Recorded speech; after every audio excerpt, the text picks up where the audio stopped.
இந்த 2026ல யார் ஜெயிக்கிறாங்களோ ஒரு திராவிட கட்சிக்கு சிக்கல் வரும். விஜய் அவர்களுக்கும் சீமான் அவர்களுக்கும் ஒரு ஓப்பனிங் வரும். ஒருவேளை விஜய் எடப்பாடி பழனிசாமி அவர்களோட வந்துடுறாரு அப்படின்னா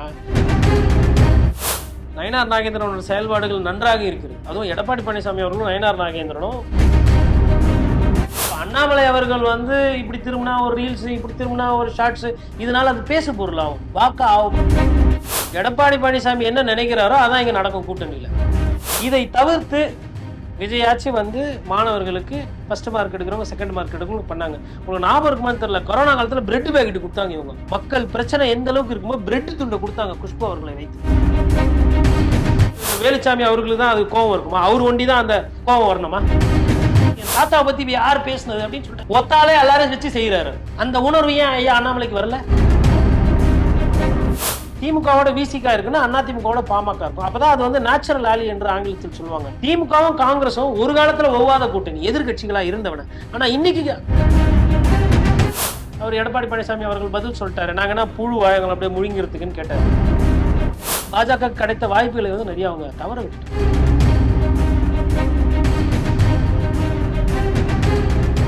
சார், இப்போ 2031ல ஒருவேளை சீமான் அண்ட் விஜய், இந்த சீமான் வெர்சஸ் விஜயா அந்த தேர்தலில் மாற வாய்ப்பு இருக்குமா? இங்கிருந்து ரொம்ப சூப்பரான ஒரு கேள்வி இது. அதாவது வந்து இது வியூகமா இல்லாம அரசியல் பயணமாகவே பார்க்கலாம். இந்த 2026ல யார் ஜெயிக்கிறாங்களோ ஒரு திராவிட கட்சிக்கு சிக்கல் வரும்.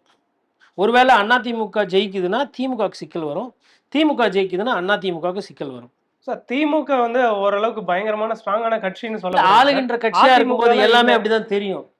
ஆளுகின்ற அரசா இருக்கும்போது எல்லாமே அப்படிதான். திமுக எதிர்கட்சி அந்தஸ்து இல்லாம தோத்த ஒரு கட்சின்னு இன்னைக்கு நம்ம சொன்னா அது வரலாறு தான். விஜயகாந்த் அவர்கள் துணை கட்சி எதிர்கட்சி தலைவரா வேண்டியவர், துணை முதல்வர் அன்னைக்கு கேட்டிருந்தாலும் மேபி என்ன ஆயிருக்குன்னு தெரியாது. அவர் தான் அன்னைக்கு எதிர்கட்சி தலைவர், கூட்டணியில் இருக்கிற கட்சி எதிர்கட்சி தலைவர்.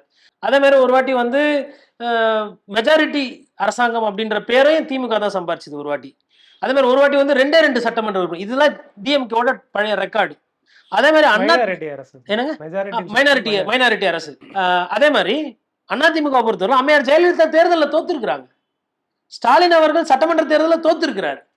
அதாவது இங்க வெற்றி தோல்வின்றது வந்து நிதர்சனம். அப்போ 2026ல ஏதோ ஒரு திராவிட கட்சி தோக்க போகுது. அப்போ விஜய் அவர்களுக்கும் சீமான் அவர்களுக்கும் ஒரு ஓப்பனிங் வரும். அதே மாதிரி அவங்க 2 பேருக்குள்ள யாருக்கு வாக்கு வங்கி தனியா செல்றாங்க அப்படின்னா யாருக்கு வாக்கு வங்கி அதிகம்? இப்போ ஒருவேளை இப்ப சீமான் இதுவரையிலும் அவர் வந்து நான் தனித்து போட்டி ஒருவேளை ஒரு பேச்சுக்கு சொல்றேன் அதிமுகவோட ஒரு கூட்டணி, ஏன்னா திமுகவோட ஒரு கொள்கை ரீதியா எதிர்ப்பு அதிகமா தாக்குறாரு. எடப்பாடி பழனிசாமி அவர்களை பற்றி அவர் விமர்சனம் வைப்பதில்லை.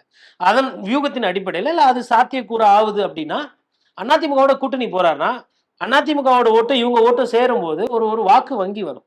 அந்த வாக்கு வங்கி அதிமுகவும் கிளைம் பண்ணலாம், நாம் தமிழர் கட்சியும் கிளைம் பண்ணலாம். அப்ப அந்த வாக்கு வங்கி ஆயிட்டு ஒருவேளை ஒரு 10 சட்டமன்ற உறுப்பினர்கள் சீமானு உட்பட சட்டமன்றத்துல போறாங்கன்னா அப்போ தாவேகாவை விட நாம் தமிழர் கட்சி பொலிட்டிக்கலா மேல போயிடும், தாவேகா கீழே இருக்கும். இல்ல தாவேகா ஒருவேளை முந்தி ஒரு கூட்டணி அமைக்குது, இல்ல அவங்களே ஒரு 3வது ஒரு கூட்டணியை உருவாக்குறாங்க தாவேகாவே அப்படின்னா அப்போ விஜய் அவர்களோட கட்சி வந்து நாம் தமிழர் கட்சியோட மேல போயிருக்கும். இது வந்து 2031ல நடக்கும். இந்த சைடு ஒரு திராவிட கட்சி வந்து கொஞ்சம் வாக்கு விகிதாச்சாரம் குறையும், இந்த 2 கட்சிகள் வாக்கு விகிதாச்சாரம் கூடுறதுக்கு உண்டான வாய்ப்பு இருக்குல்ல. 2031ல அந்த எலெக்ஷன்ஸ் நல்லா இருக்கும். இப்போ இபிஎஸ் அவர்களுக்கு வந்து கோவையில் பெரிய பிரம்மாண்ட கூட்டம் நடைபெற்றது அப்படின்னு சொல்லுவாங்க, மக்கள் வந்து திரளா வந்திருந்தாங்க அப்படின்னு சொல்றாங்க. சார், இபிஎஸ் எந்த அளவுக்கு ஒரு டிசைடிங் ஃபேக்டரா இருக்க போறாரு இந்த எலெக்ஷன்ல? சார், இல்லைங்க, போன தேர்தலே அதாவது நீங்க எடப்பாடி பழனிசாமி அவர்கள் என்பது வந்து ஒரு கட்சியினுடைய இன்னைக்கு பொதுச் செயலாளர், அதுவும் 30 வருஷமா இந்த தமிழகத்தை வந்து ஆண்ட ஒரு கட்சி. இப்போ அந்த கட்சிக்கு யாரு தலைமை, அதுல இருக்கிற பிரச்சனைகள் என்ன அப்படின்றதெல்லாம் வந்து இந்த தலைவர்களுக்குள்ள இருக்கிற பிரச்சனை. டிடிவி தினகரன் அவர்களுக்கு, சசிகலா அவர்களுக்கு அவர்களோட பிரச்சனை முதல் பிரச்சனை. 2வது பிரச்சனைன்னு பார்த்தீங்கன்னா அந்த தொண்டர்களோட பிரச்சனை. இப்போ குறிப்பாக வந்து இப்போ ஒரத்தநாடு எடுத்தீங்கன்னா அங்க வைத்திலிங்கம் அவர்களுக்கு செல்வாக்கு அதிகம். அவர் வந்து இங்கிட்டா அங்கிட்டான்னு தெரியாம ஒரு இதுல இருக்கிறார். அப்போ ரெட்டலையில திருப்பி நிற்பாரா இல்லை தனியா நிற்பாரு? ஒரு உதாரணத்துக்கு சொன்னோம். அதே மாதிரி நீங்க மன்னார்குடி எடுத்தீங்கன்னா அங்க அமமுகக்கு நல்ல செல்வாக்கு இருக்கிறது. அப்ப அமமுக கூடிய கட்சியோட நிலைப்பாடு அங்க என்ன? அதே மாதிரி நீங்க தேனி எடுத்தீங்கன்னா ஓபிஎஸ் அவர்களுக்குன்னு ஒரு அங்க ஒரு வாக்கு, கணிசமான வாக்கு இருக்கு. இப்போ இந்த பிரச்சனைகள்லாம் இருக்கு. இப்போ இது எல்லாமே வந்து பாத்தீங்கன்னா ஒரு 20-30 தொகுதிக்குள்ள இந்த பிரச்சனை வந்து முடிஞ்சிடும்.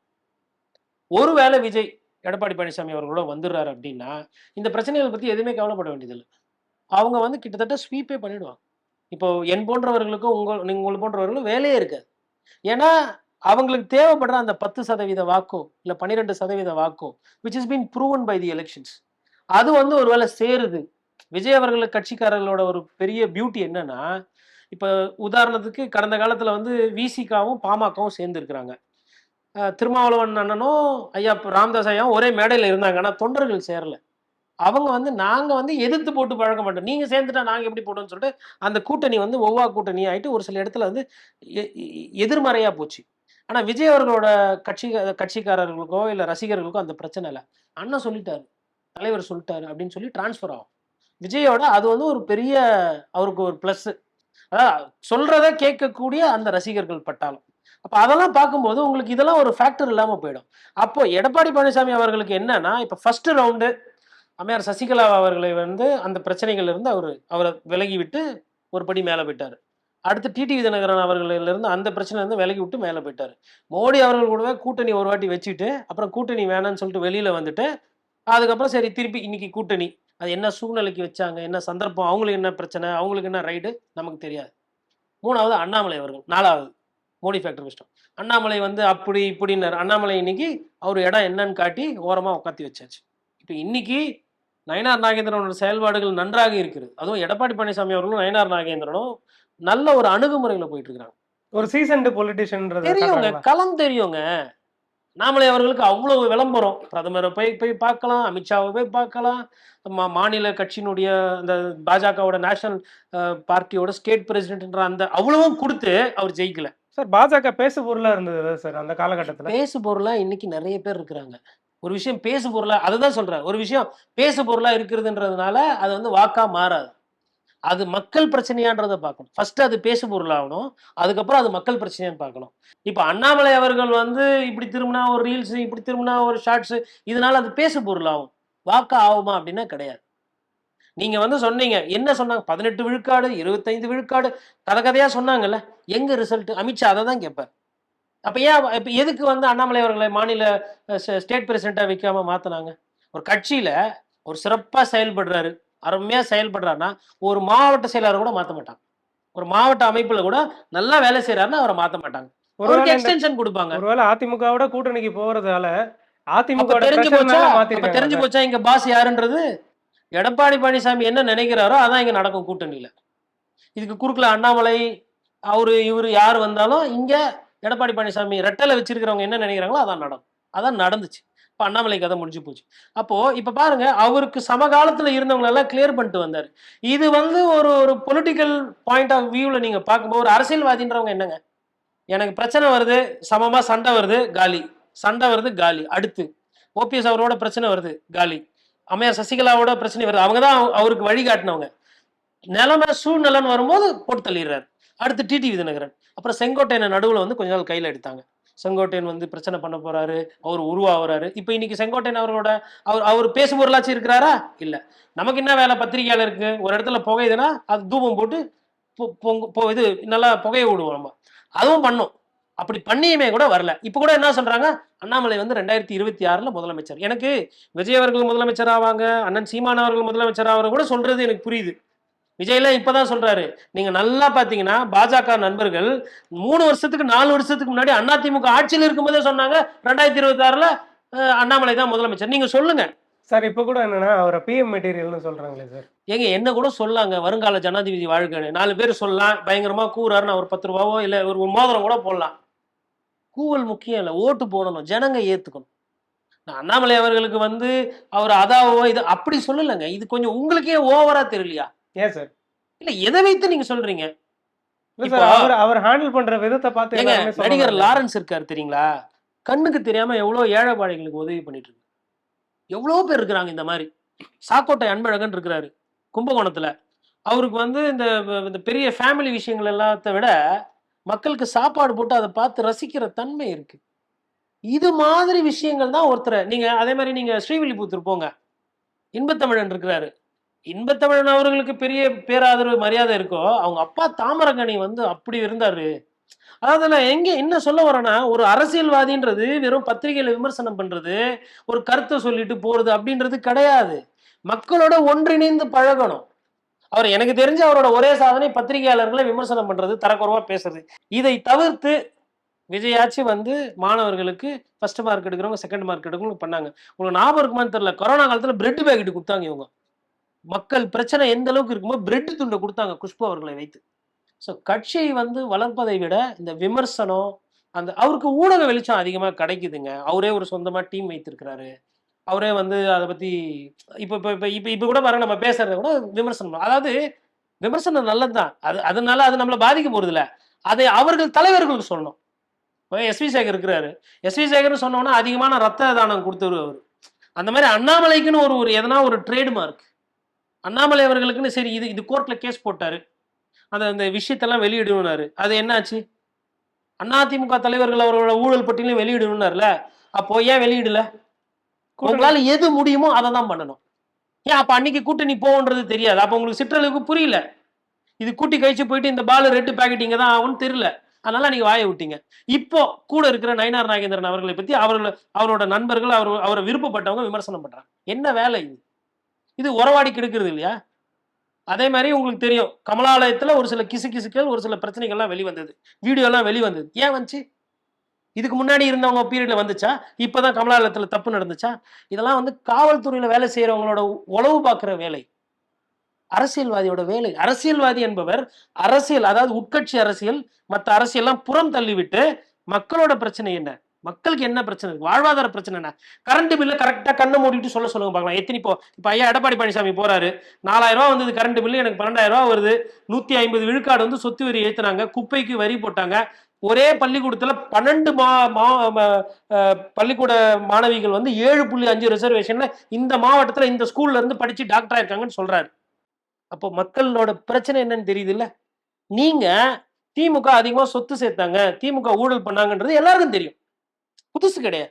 இதை தவிர்த்து திமுக அரசு எதிர்ப்பு என்பதே வந்து அரசியலாகி விடாது. அதேதான் சொல்றேன். பாஜக எதிர்ப்பு என்பதே அரசியலாகி விடாது.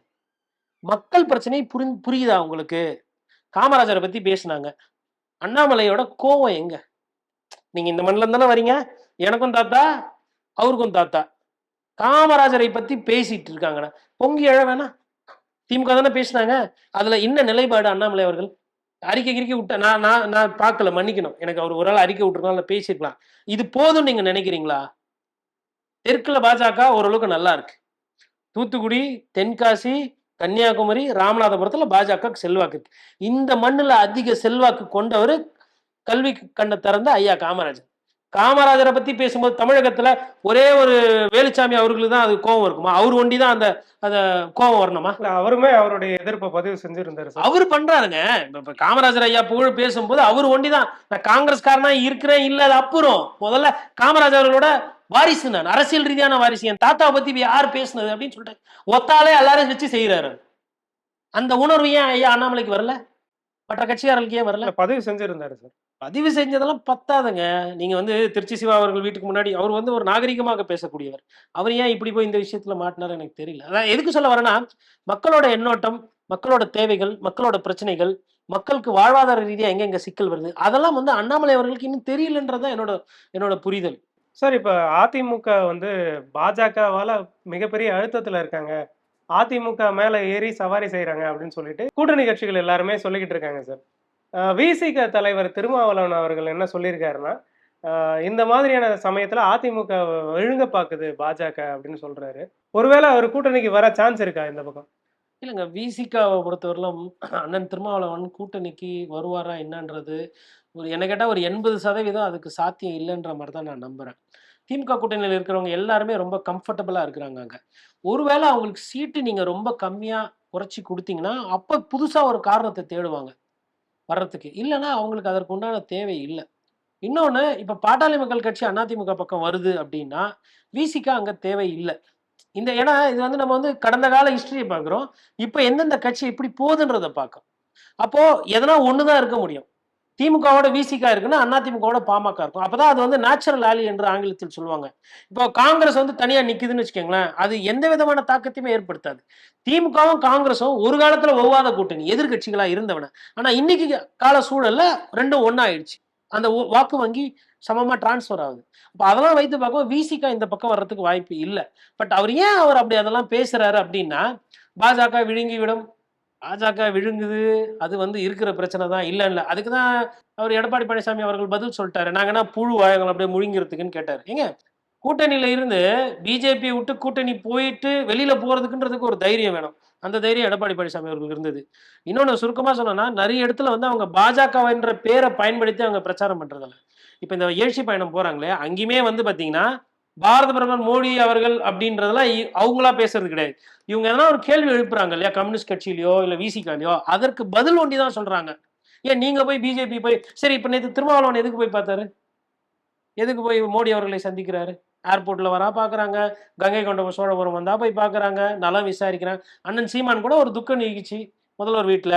மரியாதை நிமித்தமா போய் பார்த்தாரு. தப்பு கிடையாது. நாகரீகமா பார்த்தாங்க. அப்படி கூட எடுத்துக்கலாம். நாகரிகத்தை தாண்டி நீங்க அரசியல் பேசுறது யாரு? நீங்க தான் பேசுறீங்க.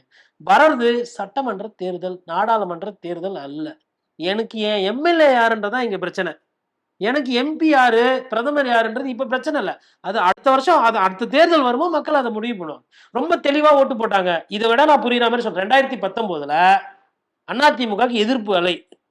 கொஞ்சம் ஒரு 2, 3 சீட் எக்ஸ்ட்ரா வாங்கி ஆட்சியை தக்க வைத்தாங்க.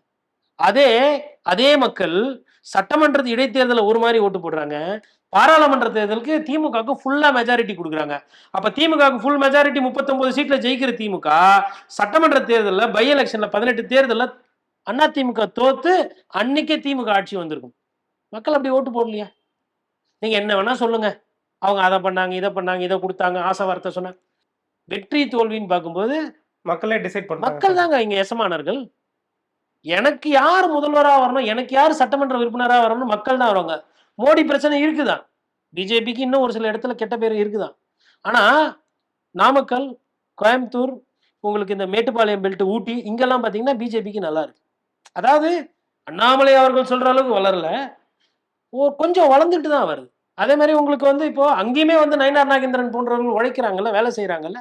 முருகன் அவர்கள் போன்றவர்கள் வந்துட்டு அந்த பிரச்சனைலாம் இல்ல. ஒரு ஒரு ஒரு மத்திய அமைச்சர் வந்து இறங்கி வேலை செய்ய இப்ப முருகன் அவர்களால என்னைக்குன்னா பிரச்சனை வந்திருக்குதா? அண்ணாமலை அவர்களால தான் பிரச்சனை. அது வந்து ஏங்க என்ன கேட்டா அண்ணாமலை அவர்கள் வந்து ஒரு அரிய வாய்ப்பு, யாருக்குமே கிட்டாத ஒரு வாய்ப்பை வந்து தவற விட்டுட்டாருன்றது தான் என்னோட புரிதல். என்ன அப்டின்னா, உதயநிதி ஸ்டாலின் ஐயாவ எதிர்த்து அரசியல் பண்ணோம். ஈஸி. ரொம்ப ரொம்ப ஈஸி. ஏன்னா, வாரிசு அரசியல். அவர் வந்து அப்படியே படிப்படியா வராரு. கஷ்டம் இல்லாம பாட்டாளி மக்கள் கட்சி மாம்பழ சின்னத்த மெட்ராஸ்ல எதிர்த்து ஜெயிச்சாரு. அதுக்கப்புறம் அவரு ஒரு சட்டமன்றத்துல தேர்தல்ல சீட்டு கேட்கிறா, வேற யாரும் கேட்க மாட்டாங்க. அந்த சீட்ட குடுத்துருவாங்க. உடனே அமைச்சர் ஆகலாம். உடனே துணை முதலமைச்சர் ஆகலாம். இவ்வளவு விஷயம் இருக்கு. இதை தாண்டி திமுகல நிறைய ஊழல் குற்றச்சாட்டுகள், அந்த பிரச்சனைகள் இதெல்லாம் பேசலாம். இவ்வளவு விஷயம் இருந்தும், கையில துப்பாக்கி இருக்கும்போது யார சுடுறது, யார சுடக்கூடாது எல்லா சைடும் சுட்டு, எல்லா பிரச்சனைக்கும் ஆளாகி இன்னைக்கு இந்த மாரி இருக்கு.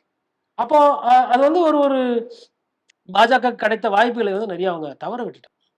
சார் பல்வேறு கேள்விகளுக்கு பதில் அளிச்சீங்க. மிக நன்றி சார். நன்றி.